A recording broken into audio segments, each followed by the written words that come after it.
So guys पिछले 3 महीनों में इस चैनल पर हिंदुस्तान कॉपर के रिगार्डिंग आप एक चीज जरूर समझ चुके होंगे कि Hindustan copper directly mirror image show करता है कॉपर इंडेक्स की। और लास्ट कुछ सेशंस में वापस से यही हुआ है हिंदुस्तान कॉपर के प्राइस पे। कैसे, अभी इसको समझते हैं। अगर आप पहली बार आए हो, बहुत सी चीजें इस चार्ट पर समझेंगे क्या हिंदुस्तान कॉपर में हो रहा है और कॉपर इंडेक्स पर। ठीक है, closing of trading window, insider trading window company ने अपडेट दे दी है Q4 के लिए, ऑल्दो भी डेट्स अनाउंस नहीं की गई हैं। जैसे ही डेट्स अनाउंस होंगी मैं आपके साथ डेफिनेटली एक वीडियो अपलोड करूंगा Q4 के प्री एनालिसिस को लेकर के। ठीक है, तब तक के लिए सब्सक्राइब कर देना। ये है कॉपर इंडेक्स। कॉपर प्राइस इस समय 1138 इंडेक्स के अकॉर्डिंग चल रहा है। यहाँ पे 1138। हमें मालूम है कि 1190 एक इंपॉर्टेंट बेस लाइन थी आपके कॉपर प्राइस के लिए, जो कि हिंदुस्तान कॉपर में डायरेक्टली 525 के पास में थी। यहां पे ऑल्दो 576 पर हिंदुस्तान कॉपर लगातार हैंगिंग बेस बना रहा था, वो भी उस टाइम पर जब आपका कॉपर का प्राइस लगातार 1190 पे हैंगिंग बेस बना रहा था। इसको समझना बहुत ज्यादा जरूरी है, क्योंकि पिछले कुछ सेशन में कॉपर इंडेक्स पर भी आपको वापस रिकवरी नजर आई है और हिंदुस्तान कॉपर भी उसी के साथ चलता देखने को मिला है। लेकिन आप कहोगे भाई ये कैसा कोरिलेशन है। अब यहां से ये बता भाई हमको कि तेजी कितनी मिलेगी, मिलेगी या नहीं मिलेगी। ये बता कि 700 या 600 कब जाएगा। सिंपल सा सवाल है। अभी उसके लिए हमको ये समझना पड़ेगा कि चल क्या रहा है दुनिया में।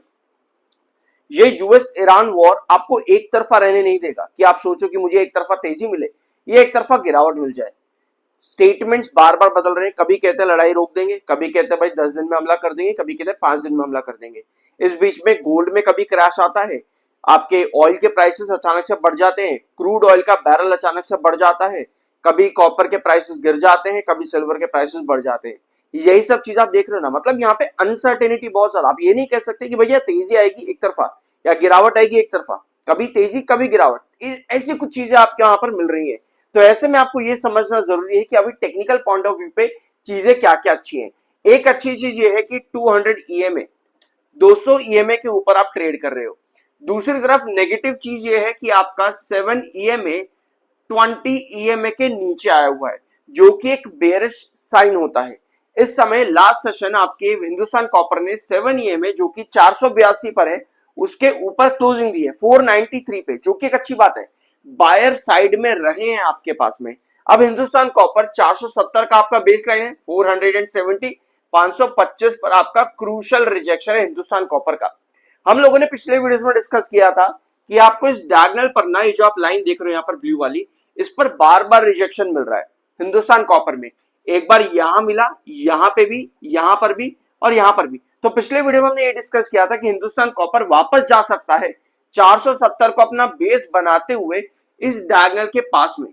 लेकिन जो भी 470 के पास का वो ट्रेड लेगा ना, वो डेफिनेटली डायगोनल पर कॉशियस रहेगा, क्योंकि उसको पता है भैया पहले भी 4 बार मुझे यहां पर धोखा मिल चुका है, डायगोनल को क्रॉस नहीं कर पा रहा है, मुझे 4 बार धोखा मिला है। तो अगर आपके पास सस्टेनेबल कैंडल होगी तो वही आपको बायर जिन्होंने 470 की रेंज के पास में एंट्री करी है, वो आपको यहां सस्टेन होते देखने को मिलेंगे डायगोनल पर।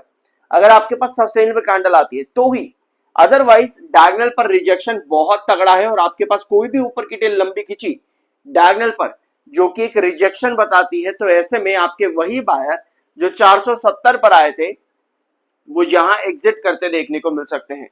तो डायगोनल प्रेशर आपका वापस आ रहा है कमिंग वीक में।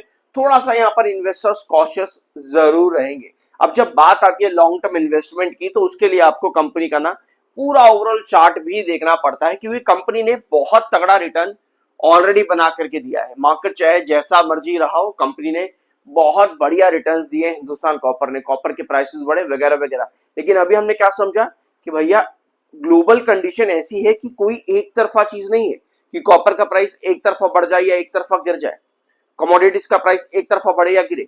तो अभी अनसर्टेनिटी काफी ज्यादा है। इसी वजह से मैंने आप लोगों के साथ में ये सभी ट्रेंड्स डिस्कस किए कि कहां कहां पर आपको अभी अलर्ट रहना चाहिए। डायगोनल पर अलर्ट रहना चाहिए, और ये 525 का आपका क्रूशल रिजेक्शन तो है ही, और डायगोनल आपका सस्टेन करता है तो ही आप 525 पर जाओगे। 470 का आपका इंपॉर्टेंट बेस लाइन है। ठीक है, तो अभी टेक्निकल पॉइंट ऑफ व्यू पर रहेंगे अगर हम, तो ज्यादा बेटर है और 7 EMA, 20 EMA और 200 EMA वो भी मैंने आपको यहाँ पर बता दिया है। आई होप कि इस वीडियो में आपको कुछ नया जानने को मिला होगा, तो सब्सक्राइब जरूर करना। और अगर आप लोगों की कोई पर्सनल क्वेरी है तो उसके लिए आप मुझे मेरे व्हाट्सएप पर डीएम कर सकते हो, लेकिन ये पेड होता है, तो मैसेज तभी करना जब आप इस पेड के लिए मतलब रेडी हो, अदरवाइज मत करना, ठीक है। सो मिलता है अगले वीडियो में। आई होप कि यहाँ पर आपको कुछ नया जानने को मिला होगा। सब्सक्राइब जरूर कर देना।